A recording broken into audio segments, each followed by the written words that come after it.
આજનો વિષય એવો હતો કે 2022માં જ્યારે યુવા સંમેલન હતું,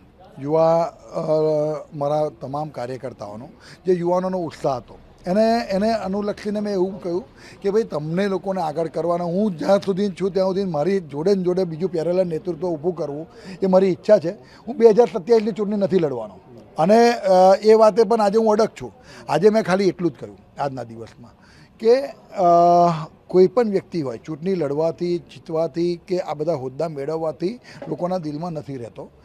પોતાના કામથી, પોતાના વ્યવહારથી લોકોના દિલમાં રહે છે.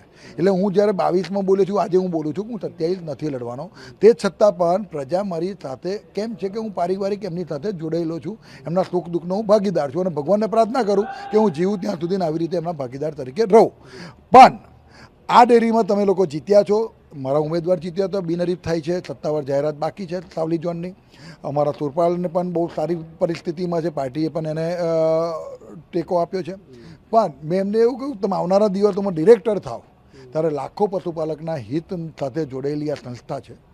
આજે તમે હાર પહેરશો, શુભેચ્છાઓ લેશો, અભિનંદન તમને લોકો આપશે, પણ લોકોનું હિત જ્યારે જળવાશે તો જ તમે ઓરિજિનલ અભિનંદનના પાત્ર છો.